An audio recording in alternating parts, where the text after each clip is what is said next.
नमस्कार मेरे प्यारे बच्चों। आज मैं आप सबको एक बहुत ही अच्छी कथा सुनाने जा रही हूँ, प्रभु श्री राम जी की कथा। तो चलिए ध्यान से सुनिए। बहुत समय की बात है, बहुत समय की बात है, एक राजा था, दशरथ उसका नाम था, दशरथ उसका नाम था। राजा की 3 रानियां थी, राजा की 3 रानियां थी, कौशल्या, सुमित्रा और कैकेयी।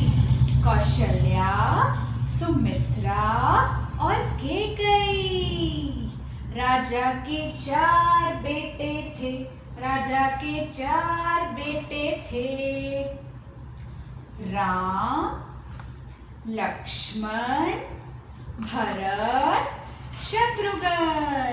राम, लक्ष्मण, भरत, शत्रुघ्न। और राजा दशरथ अब बहुत बूढ़े हो चले थे और उन्होंने सोचा क्यों ना अब मैं अपना राज्य, अपना पूरा साम्राज्य अपने प्यारे पुत्र, बड़े पुत्र राम को सौंप दूं। तभी राजा दशरथ ने अपने पूरे अयोध्या में ऐलान करवा दिया कि अब राम को राजा बना दिया जाएगा। पर उनकी सबसे छोटी और उनकी सबसे प्यारी रानी कैकेयी को ये बात बिल्कुल पसंद नहीं आई और वो जाकर अपने कोप भवन में जाकर वहां पर बैठ गई।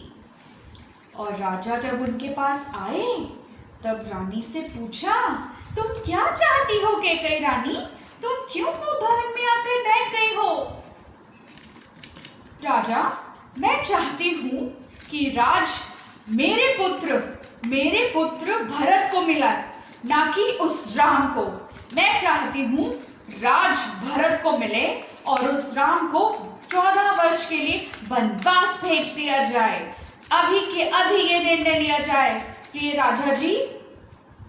राजा जी को ये बात सुनकर बहुत दुख हुआ, पर उन्होंने अपनी प्यारी रानी की बात नहीं टाली और उन्होंने राम को ये आदेश दिया कि तुम 14 वर्ष के लिए वनवास चले जाओ मेरे प्यारे पुत्र। और ये कहकर ही राजा जी वहां से चले जाते हैं। और जब श्री राम जी को ये बात पता चलती है कि माता कैकेयी चाहती हैं कि उनको 14 वर्ष के लिए वनवास भेज दिया जाए, तो श्री राम जी इस निर्णय का स्वागत करते हैं और रानी से मिलने जाते हैं। माते, आप चाहती हैं मैं 14 वर्ष के लिए वनवास चला जाऊं? तो माता, मैं अवश्य चला जाऊंगा। आप राज मेरे प्यारे भाई भरत को दीजिए और मैं भी चाहूंगा कि मेरा प्यारा छोटा भाई राजा बने।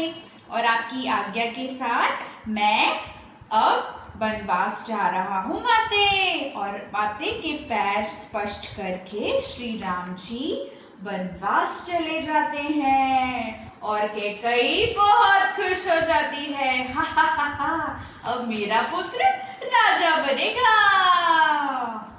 और जब राम जी को वनवास हो जाता है और वो राजसी ठाठ, अपना सुंदर महल सब कुछ छोड़कर वनवास चले जाते हैं और उनका साथ देते हैं उनकी पत्नी माता सीता और उनके भाई लक्ष्मण। और वो तीनों अपने राज को, अपने साम्राज्य को, अपने सुंदर महल और अपनी प्यारी अयोध्या को छोड़कर वन में चले जाते हैं और वहां पर वो खुशी खुशी रहते हैं।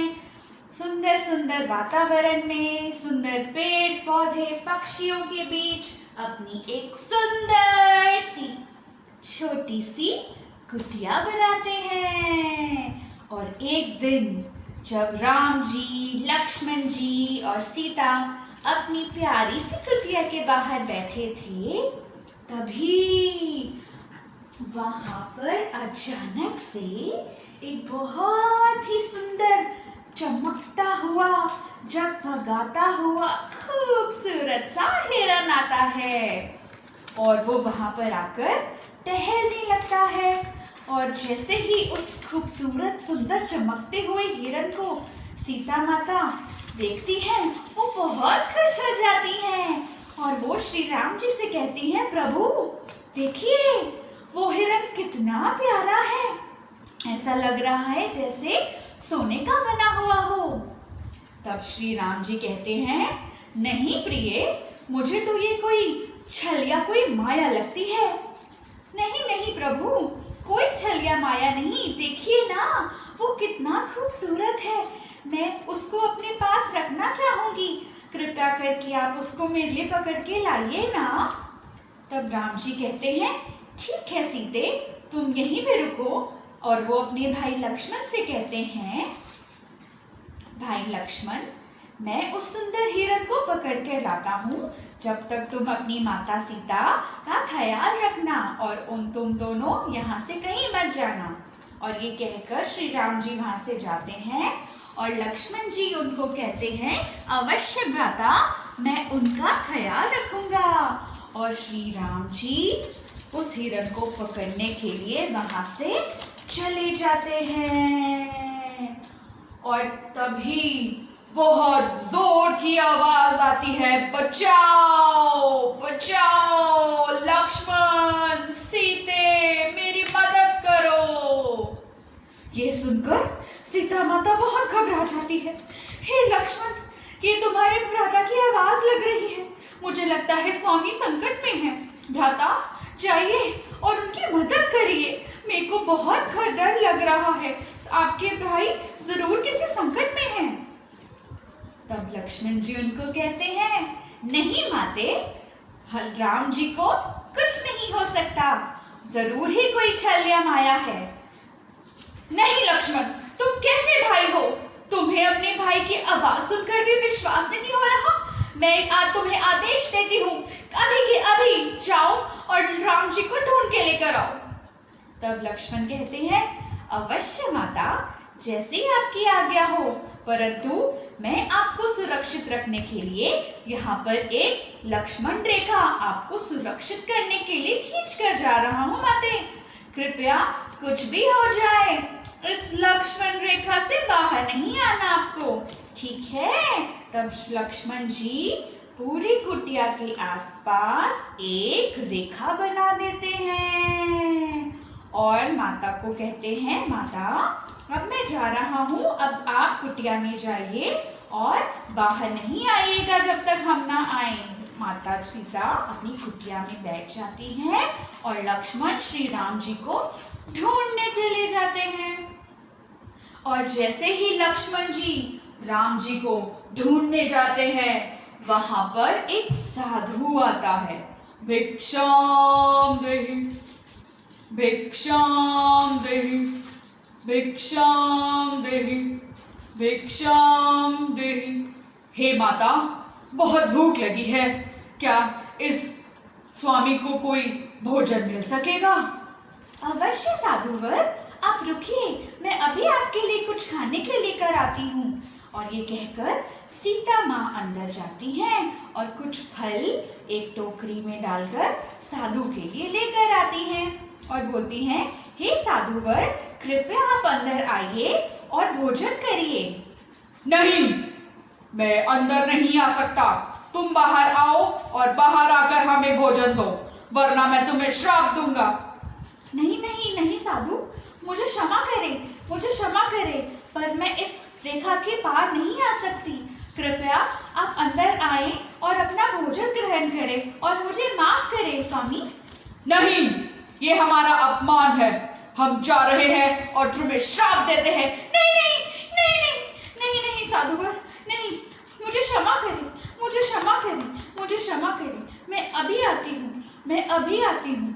और जैसे ही माता सीता लक्ष्मण रेखा को पार करती है,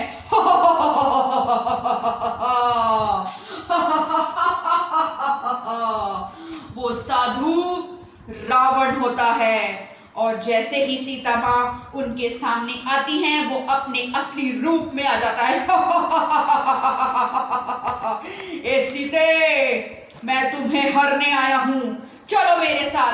नहीं नहीं, पाप मुझे छोड़ दीजिए, मुझे छोड़ दीजिए।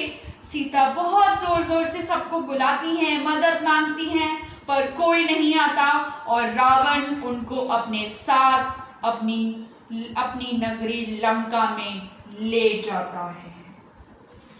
और जब कुछ देर बाद राम और लक्ष्मण वहां पर वापस आते हैं, और वो क्या देखते हैं कि कुटिया के बाहर और भीतर सीता माता कहीं भी नहीं थी। वो उनको जोर जोर से आवाज लगाते हैं, सीते सीते सीते, माते माते माते, परंतु सीता माता कहीं भी नहीं मिलती हैं। दोनों भाई बहुत उदास होकर उनको जगह जगह ढूंढते रहते हैं। काफी दिनों तक उनको ढूंढते ढूंढते ढूंढते वहां वो सारे जंगल में ढूंढते हैं, और उनको वहां पर पता चलता है कि श्री राम जी और लक्ष्मण जी को पता चला कि सीता को लंका के राजा रावण ने हर लिया है।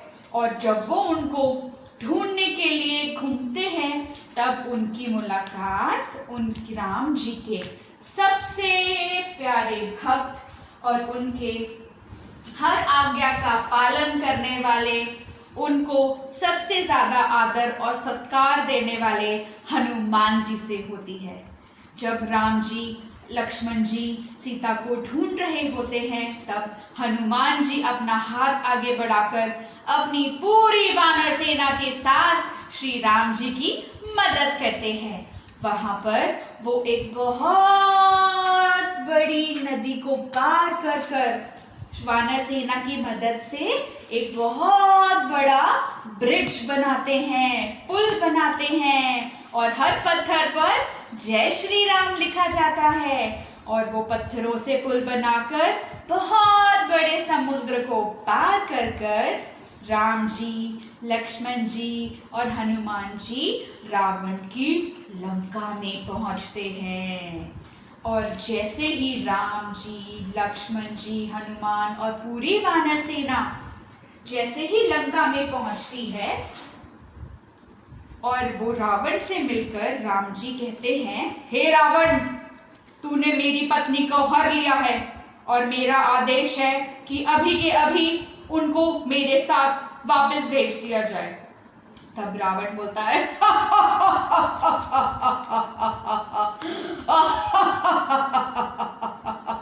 हे मानव, तुझे क्या लगता है तू मुझे बोलेगा और मैं वापस कर दूंगा? भूल जाओ, मैं चाहूं तो तुम्हें अभी के अभी भस्म कर सकता हूं, और अगर अपनी जान प्यारी है तो चुपचाप जैसे आए हो वैसे ही लौट जाओ। राम जी उसको कहते हैं, इतना अहंकार अच्छा नहीं होता रावण। हर अहंकारी व्यक्ति अपनी हार के लिए अपने आप को तैयार कर रहा होता है।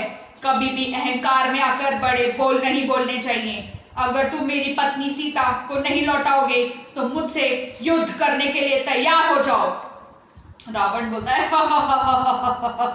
तैयार? मैं तो तैयार हूं, आओ मुझसे युद्ध करो, आओ मुझसे युद्ध करो। और तब श्री राम जी और रावण में भयानक युद्ध होता है, और वो युद्ध कई दिनों तक चलता है। राम जी बाण चलाते हैं और रावण का एक सर कटकर अलग हो जाता, और फिर से नया सर आ जाता। राम जी फिर एक बाण चलाते, रावण का सर कटता, धड़ से अलग होता और एक नया सर आता। ये सिलसिला काफी दिनों तक चलता रहा। लड़ाई होती गई। वानर सेना और रावण के राक्षसों के बीच खूब युद्ध हुआ। परंतु आखिरी दिन राम जी ने अपना ब्रह्मास्त्र निकाला और रावण के पेट के बीचों बीच उसकी नाभि पर जोर की तीर चलाया और रावण की मृत्यु हुई। और जैसे ही रावण जमीन पर गिरा, उसने बोला, हे राम, मुझे क्षमा करें, मुझे क्षमा करें राम, मुझसे बहुत बड़ी गलती हुई, मैं अपने अहंकार में आकर बहुत बड़ी भूल कर बैठा, मुझे क्षमा करें, मुझे क्षमा करें, मुझे क्षमा करें राम। और ये कहते ही रावण जमीन पर गिर गया और उसकी हार हुई। और श्री राम जी ने अपनी पत्नी सीता को रावण की लंका से आजाद कराया और वो लक्ष्मण जी के साथ अपनी सुंदर सी नगरी, अपने प्यारे से घर अयोध्या में वापस आते हैं। और जैसे ही राम जी अपनी अयोध्या में वापस आते हैं, उनको वहाँ का राजा बना दिया जाता है। और तभी सारे अयोध्यावासी खुशी खुशी दिवाली का त्योहार मनाते हैं, अपनी सुंदर सी अयोध्या को